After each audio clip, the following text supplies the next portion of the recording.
rekan-rekan sekalian, teman-teman semua, ya, eh, Digitalk ini adalah forum diskusi dalam rangka pengembangan kompetensi, peningkatan kapabilitas, ya, sehingga Bank Muamalat Indonesia dan juga industri perbankan, industri keuangan bisa meningkatkan levelnya menjadi lebih baik lagi di dalam era digitalisasi. Nah, kalau kita bicara ingin meningkatkan eh, kualitas digitalisasi, pengetahuan, kompetensi yang kita miliki maupun kapabilitas yang akan kita bangun, maka ada 6 elemen yang harus kita perhatikan, ya. 6 elemen itu apa saja? 6 elemen itu yang pertama pastinya akan mencakup teknologi, itu sudah pasti, ya. Yang pertama teknologi, ya. Yang kedua itu akan mencakup masalah data. Ya, pertama teknologi, kedua data, ketiga itu manajemen risiko, keempat itu kolaborasi, kelima itu customer, dan yang keenam itu tatanan institusi. Nah, 6 elemen ini harus dibangun bersama-sama sehingga matang gitu. Ya, kalau sudah matang maka akan berada pada level tingkat digitalisasi yang lebih tinggi. Nah, hari ini topik diskusinya adalah mengenai topik Digitalk hari ini adalah mengenai data, ya, data analitik for beginner, ya. Nah, bagaimana kita bisa mengolah data, ya, walaupun pada tahap pemula gitu. Data itu kan ada data yang terstruktur atau structured, ada yang unstructured, ya. Nah, paling tidak kita harus bisa, ya, harus bisa membaca, mengolah, dan memahami data, ya, paling tidak untuk yang structured gitu, yang terstruktur. Sehingga nanti kita di dalam mengambil keputusan, di dalam membuat suatu usulan, itu berbasis pada data, ya. Tidak berbasis pada kira-kira itu. Nah, sehingga nanti kalau kita membuat suatu analisa, membuat suatu keputusan berbasis data, maka keputusan dan analisa itu akan menjadi kuat gitu. Kuat itu berarti kalau kita akan melakukan pembenahan, pembenahan itu akan tepat pada sasaran. Kalau kita membuat satu program, program itu akan kena pada sasaran gitu, ya. Nah, jadi tentunya itu yang diharapkan dari sesi Digitalk pada hari ini.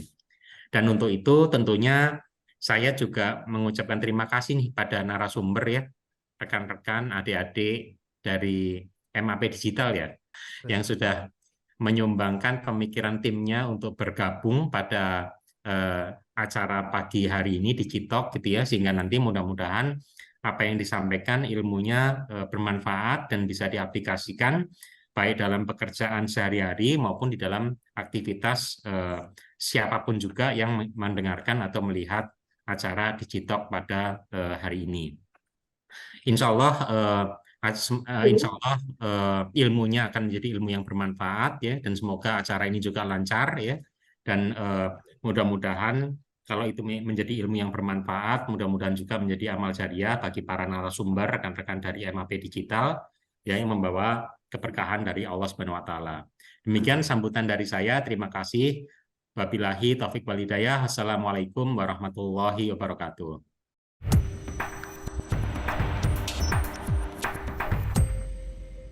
Kita yang utamanya di sini bagaimana bisa bertransformasi digital dan masih inline juga dengan Digitalk sebelumnya bahwa transformasi digital ini sangat penting apalagi kita sudah di industri era 4.0 yang mana salah satunya business driven by data.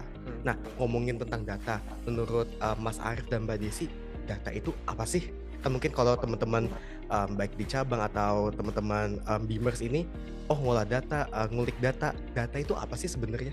Oke. Jadi kita mulai dulu ya dari apa itu data sih. Betul.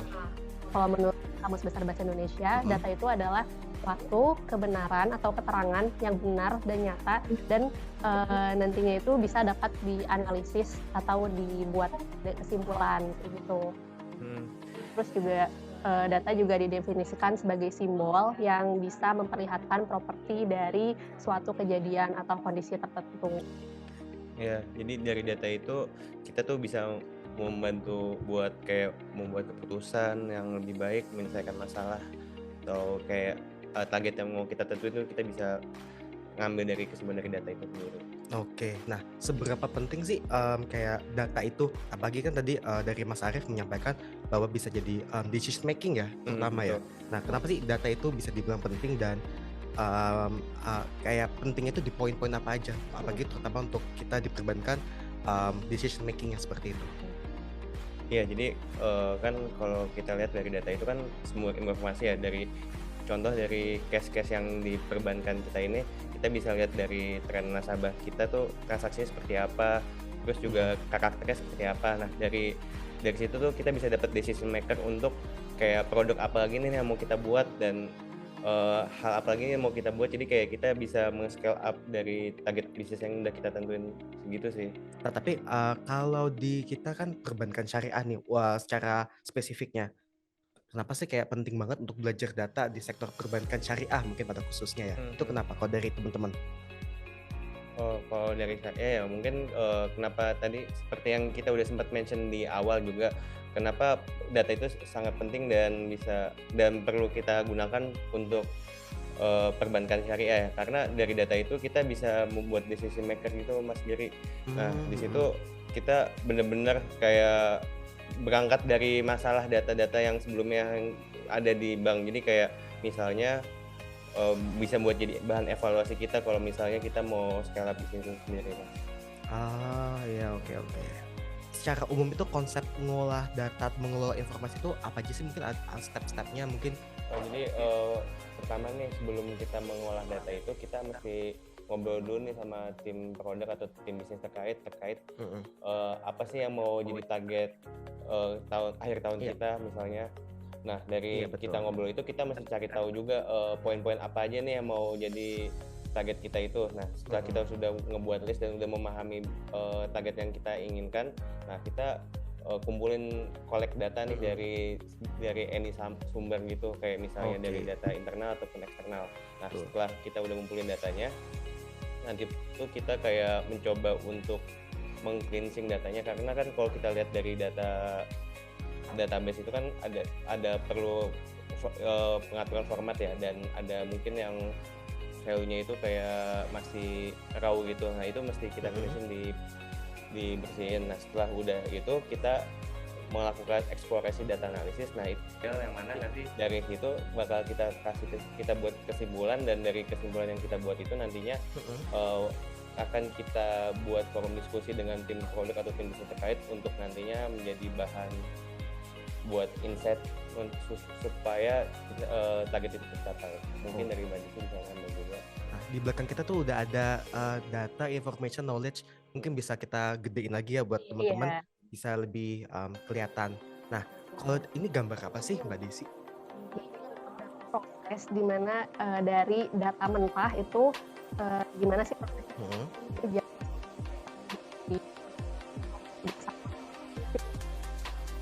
Oke. Jadi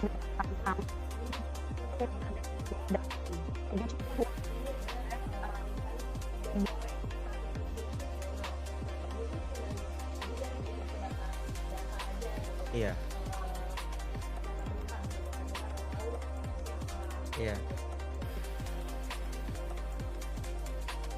konteksnya apa? Jadi data ini kan masih mentah gitu, dan lalu diolah lagi menjadi sebuah informasi. Nah, di informasi ini dia udah dilengkapi dengan konteks. Jadi ternyata 3 sore itu apa aja sih? Oh, ternyata 3 sore itu jamnya. Terus 100.000 itu apa sih? Oh, ternyata 100.000 ini nominalnya. Lalu McDonald apa? Oh, ternyata itu targetnya. Oke. Setelah jadi informasi, itu terproses lagi menjadi sebuah knowledge atau pengetahuan. Nah, dari pengetahuan ini itu udah berubah nih, ternyata oh ada transaksi di jam 3 sore dengan nominal 100.000 di McDonald. Jadi knowledge ini udah informasi yang udah bisa menghubungkan seperti itu. Oke. Nah, setelah knowledge itu ada insight. Nah, di insight ini kita bisa menyambungkan dari pengetahuan yang udah kita kumpulkan tuh. Nah, ternyata itu selalu ada transaksi di jam 3 sore dengan nominal 100.000 di McDonald. Jadi gak cuman hari Senin doang, tapi ternyata hari Selasa ada juga, ada juga. Nah akhirnya kita bikin kesimpulan tuh, ternyata selalu ada transaksi di jam 3 sore. Nah setelah itu akan berubah menjadi wisdom atau kebijaksanaan. Di sini kita tahu kenapa sih selalu ada transaksi di jam 3 sore dengan nominal 100.000 di McDonald, dan kita tahu apa yang harus kita lakuin gitu. Yang harus kita lakukan, misalnya apa, membuat promo atau semacamnya, seperti itu. Oh, oke. Jadi perjalanan data itu akhirnya bisa memberikan makna itu panjang ya. Ada data, information, knowledge, insight, sampai akhirnya mendapatkan wisdomnya itu apa sih dari data yang dikumpul tadi. Nah, ngomongin tentang knowledge, kita di sini di Bank Muhammad kita pengen memberikan informasi lagi, product knowledge lagi. Kalau saat ini khususnya untuk para Beamers tersayang dimanapun berada, ada namanya program EGC, Employee Get Customer, memperingati 31 tahun Bank Muamalat Indonesia. Nah, hadiahnya lumayan banget nih, 3,1 juta untuk 3 orang pemenang. Nah, minimal setiap employee ataupun karyawan bisa new to bank teman-temannya itu minimal 31 orang aja. Dan sudah melakukan setoran awal minimal 100.000, dan setiap NTB-nya itu melakukan transaksi minimal sebanyak 15 kali. Nanti hadiahnya itu 3,1 jutanya itu nanti akan langsung diberikan setelah periode program berakhir. Nah, periode program itu berakhir nanti di 30 September 2023. Masih ada waktu sekitar kurang lebih 1 bulan untuk mengikuti program tersebut. Dan jangan lupa nanti teman-teman bisa share kode referral teman-teman ke teman ataupun keluarga kerabat melalui Muhammadin di fitur ajak teman seperti itu. Nah, lanjut lagi Mbak Desi dan Mas Arif. Tadi itu kan kalau lihat perjalanan data itu kan prosesnya ada data, insight, information, wisdom kayak gitu. Nah, bagaimana sih kalau perjalanan yang kompleks itu bisa nggak ya disederhanain lagi seperti itu? Mungkin dari Mas Arif atau Mbak Desi boleh banget. Iya, seperti yang tadi kita bilang, yang pertama itu kan know your knowledge gitu. Jadi kayak benar-benar kita pastiin banget nih buat ngobrol sama tim bisnis atau tim produk untuk gather any information yang mau kita kumpulin tuh kayak gimana, dan dari informasi yang kita kumpulin itu nanti tentunya buat bahan kita untuk mengolah datanya nanti tuh. Nah, dari udah kumpulin informasi, kita juga pahamin dari data yang udah kita kumpulin itu nantinya kita olah, kita eksplorasi datanya untuk gathering insight gitu. Dari yang setelah dapetin insight-nya itu nantinya kita juga dari kita dapetin insight itu juga nanti kita kayak coba ngobrol lagi, diskusi lagi nih sama tim produk ataupun tim bisnis untuk validasi apakah dari hasil insight yang kita collect ini atau kita eksplorasi ini apakah udah menjawab kebutuhan bisnis atau target yang kita inginkan. Nah, setelah emang udah bener fix, udah bener kekunci, nah kita nanti evaluasi nih buat kayak monitoring dari hasil insight kita. Kalau emang bener-bener belum cukupin, nanti kita bakal ngelakuin eksplorasi lagi untuk cari study case lainnya. Ya, ada apa ini Mas? Kalau gambar ini apa sih? Iya, jadi flow dari proses mengolah datanya dari yang know your mission, terus abis itu data understanding yang seperti kita memahami datanya, lalu ada data preparation yaitu menyiapkan datanya yang kita udah dapat, kita benar-benar formatting ulang dan cleansing. Habis itu kita melakukan eksplorasi data analisa untuk mendapatkan insight, lalu kita validasi untuk memastikan data yang kita olah itu benar-benar valid, dan kita coba dengan cara kita berdiskusi dengan tim produk atau tim bisnis terkait. Setelah itu kalau emang benar-benar valid, kita nantinya melakukan evaluasi apakah data yang kita udah olah tuh benar-benar sesuai dengan yang diinginkan dari tim produk atau tim bisnis. Oke, tadi kan tingkatannya ada know your mission, terus data, terus sampai ada akhirnya data preparation. Nah, explore data analysis. Selanjutnya validation dan evaluation. Data-data ini kalau cuma data, kalau tidak divisualisasikan mungkin kurang menarik ya. Ada nggak sih bagaimana cara kita bisa memvisualisasikan data? Kan dari mungkin data itu bisa beragam ya. Mungkin data persebaran sales atau tingkat penjualan. Nah, dari setiap data-data yang berbeda tujuannya tadi, know your mission, cara kita bisa memvisualisasikan data secara tepat guna itu tuh gimana? Jadi sebelumnya nih kita harus tahu dulu nih kenapa sih kita harus ngevisualisasi data ya. Benar-benar. Kenapa sih visualisasi data itu penting? Ya. Nah, ternyata karena kita itu sebagai manusia itu memang lebih menyukai visual kan yang baik, dan otak manusia itu memproses 60.000 kali lebih cepat gambar atau visual daripada memproses teks. sih. Maka dari itu kita tuh penting banget untuk memvisualisasikan data kan daripada yang ada 100.000 row Itu kalau buka di Excel juga belum tentu jalan tuh. beratan ya. Nah, makanya kita tuh perlu banget visualisasi data. Iya betul. Dari visualisasi data kita benar-benar langsung nangkep nih insight yang disampaikan dari raw datanya itu sendiri. Jadi dari visualisasi itu bisa bentuknya kayak grafik atau misalnya bar chart atau pie chart seperti itu. Oh, oke. Nah, apalagi tadi nih di belakang kita ada lagi gambar. Tadi kalau Mas Arief ada pie chart, line chart, itu berarti kan salah satu metode memvisualisasikan datanya ya mungkin. Iya. Nah, ini mungkin salah satu sampling ya, kayak kalau data yang tadi 1.000 row kan gak enak banget dilihat ya. Iya, Mungkin salah satunya ada kayak begini-begini kali ya. Betul. Jadi kayak contoh nih, ada 4 contoh yang ada di slide kan. Iya. Nah, itu maksud dari yang paling kiri atas tuh yang pie chart, simply is key, itu maksudnya jadi kalau kita menggunakan pie chart itu benar-benar kayak summary top 5-nya aja atau 6 jenis aja, karena kalau misalnya lebih dari 6 itu malah pie chartnya malah nggak memberikan insight atau kebanyakan. Jadi kayak misalnya ada 1 sampel data yang mau disajikan di pie chart, 5 yang paling teratas kita tampilin, terus yang sisanya itu dibikin jadi others atau lainnya. Nah, tadi kalau sebutannya visualisasi yang menarik dan ciamik, kan tadi salah satu sebutan aplikasi yang tadi kesebut itu tadi Excel. Tapi ada nggak sih tools-tools lain dan skillnya sekalian kali ya?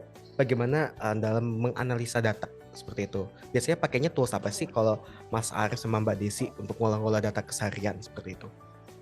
Oke, biasanya sih kita kalau misalnya untuk narik data ya, kita tuh gunain pakai Netizen SQL. Nah dari situ tuh kita programming ya udah masuknya itu ya? Apa? Udah pakai programming language gitu ya? Iya, jadi itu benar-benar kayak kita benar-benar ngambil sumber datanya langsung. Kalau dari database pakai the beaver-nya Netizen itu.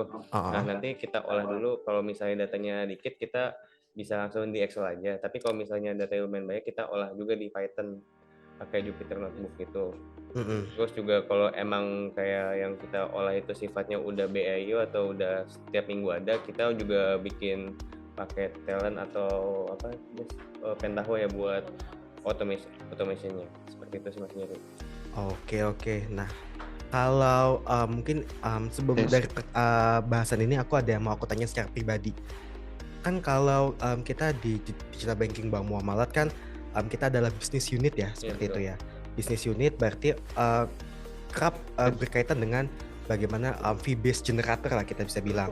Nah, bagaimana sih data data yang kita miliki atau cara mengolahnya pun bagaimana itu nanti bisa menghadirkan atau menghasilkan fee based income, terutama kita di sektor perbankan kan fee based income itu salah satu ya target kita juga kan seperti itu. Nah, cara pengolahan datanya itu apa aja, data yang diolah seperti apa yang pada akhirnya bisa mengenerate fee base itu tadi. Kalau dari Mbak Desi dan Mas Arief gimana? Oke, kalau dari saya kan fee base itu elemen untuk meningkatkan fee base itu ada 3 macam ya, dari penambah banyaknya nasabah yang mendaftar atau regis di Muamalat. Dengan itu kan otomatis nasabah kita makin aktif ya, makin banyak yang melakukan transaksi di channel-channel kita ya.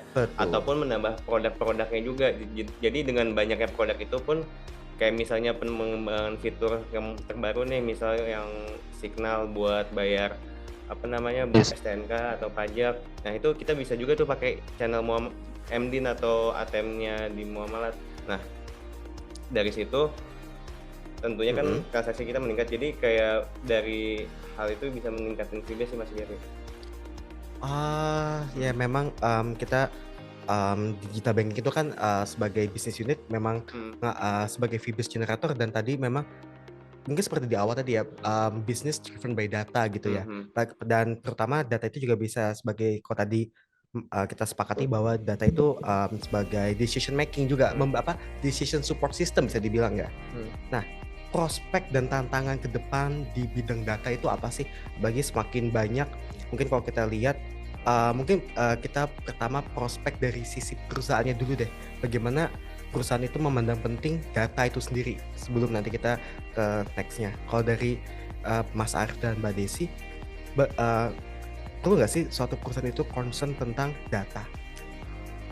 Kalau dari aku sih perlu banget ya. Kenapa? Karena dari data itu kan makin hari itu makin banyak ya, makin bertambah ya. Iya. Nah itu tuh kayak jadinya bakal ada namanya big data, itu bakal diperluin banget orang-orang yang paham dengan AI, machine learning untuk mengekstrak data itu supaya bisa lebih baik untuk penyimpanannya, dan juga perlu adanya juga sebenarnya orang cyber security untuk menjaga keamanan si data itu.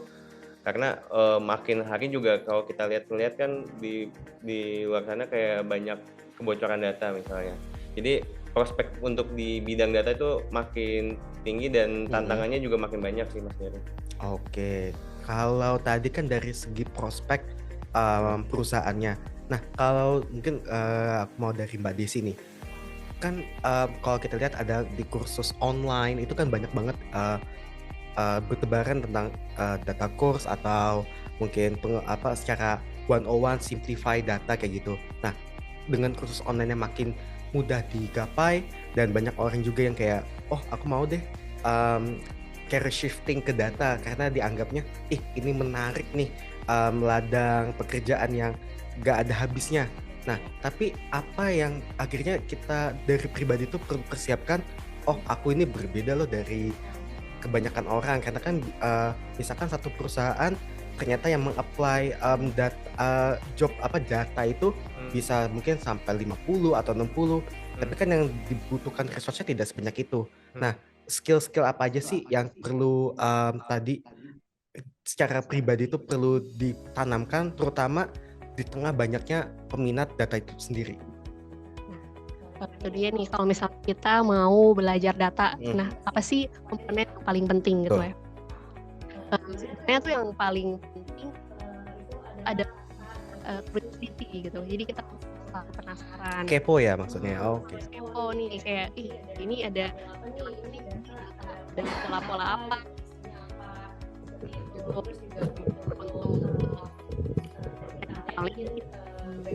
Gitu ya. Mungkin gitu. Nah, kita mau lihat ada pertanyaan dari Mbak Yana Ratna Cahyani gitu ya.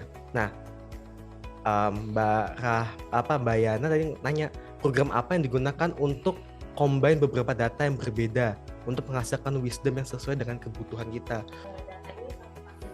Betul. Betul.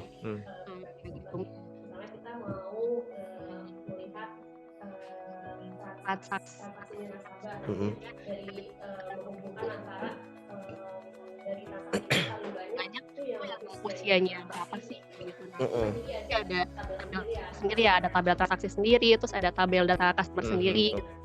Itu biasanya kita mengcombine data itu dengan menggunakan talent. Betul. mengambil dari beberapa tabel.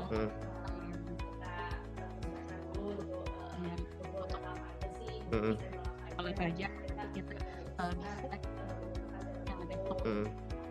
Iya, nambahin juga. Jadi kan biasanya kalau dari transaksi atau dari nasabah itu kan ada kayak kode unik sendiri ya. Jadi nanti key-nya selain dengan talent itu, yang pastinya kita juga mastiin di tabel itu ada key yang bisa kita sambungin gitu. Jadi bener-bener data yang kita combine itu bisa tersambung dan nggak ada misinterpretasi lah. Nggak ada misleading. Oke. Nah, tadi sekilas aku ngelihat ada pertanyaan nih dari Mbak Novita Sari. Ada nggak sih certification atau training tertentu tentang data analis? Nah, sebenarnya kalau kita cari secara di internet itu kan banyak banget ya, bisa kita belajar dari internet atau dari online course yang kita baik itu yang free ataupun yang paid ya. Nah, kalau dari pengalaman Mbak Desi dan Mas Arif, mungkin pernah nggak sih mengikuti online course tentang data? Dan seberapa efektif gak sih belajar dari online course itu? Apalagi kan sekarang mungkin pas di 2020 awal kan lagi COVID pandemi Iya, dan betul. online course tentang data itu kan banyak banget. Nah, Hmm. efektif gak sih kalau ikutin online course kayak gitu? Seperti itu. Sebenarnya sih kalau dari online course itu efektif banget ya, apalagi kan seperti yang tadi dibilang Mbak Desi juga, rasa curiosity-nya itu mesti tinggi banget. Dengan Iya. kita merasa curious itu otomatis juga rasa kita untuk belajar itu Iya. tinggi banget. Nah, Boleh. online course itu banyak kok yang gratis kayak dari Coursera atau dari YouTube misalnya. Itu bener-bener kayak di-share cara olah data, terus juga pertama kayak buat ngoding Python-nya, buat technical skill-nya, dan juga kalau misalnya kayak kita buka LinkedIn nih, kita bisa nih nge-search nama orang-orang yang ahli di bidang tersebut. Kita bisa nanya-nanya juga terkait gimana sih belajar data, terus kalau misalnya kalian ada case buat project itu juga kita bisa juga buat nanya gimana buat nyajin data yang baik tuh kayak gimana, seperti itu sih. Benar, dan kita juga sebenarnya awalnya juga belajarnya online Iya, ya. betul. Dan terus selain misalnya kan udah disebutkan sama Mas Arif ya, bisa dari Coursera, bisa dari YouTube. Nah, kalau misalnya teman-teman misalnya butuh datanya data apa nih, nah itu banyak juga kok di internet gitu yang free kayak misalnya di Kaggle gitu data source-nya. Nah nanti jadi kita bisa ngambil data itu buat untuk kita belajar gitu. Oke, nah ngomong tadi tentang training dan certification, mau ngingetin juga kalau di Muhammad itu ada namanya Muhammad Institute. Nah itu salah satu lembaga yang tadi bisa mengadakan training ataupun certification, dan nanti teman-teman Beamers bisa kulik-kulik juga dari Muhammad Institute training ataupun certification apa yang memang lagi in dan lagi dibuka juga dari Muhammad Institute, dan bisa join program dari Muhammad Institute untuk training dan certification-nya. Mungkin di akhir acara kita mau ucapkan juga terima kasih kepada teman-teman Beamers yang sudah hadir, dan sampai pukul 11 ini atau mungkin kalau di wilayah paling timur Indonesia sudah mungkin udah mau pukul 2 atau udah 2 lewat ya. Pukul 1. Pukul 1 setengah 2. Nah, terima kasih buat teman-teman Beamers dimanapun berada sudah menghadiri acara Digitalk Data Analysis Make It Simple with Data. Terima kasih. Wassalamualaikum warahmatullahi wabarakatuh. Saya dengan Giri dan pematerinya ada Mbak Desi dan Mas Arif pamit undur diri. Wassalamualaikum warahmatullahi wabarakatuh.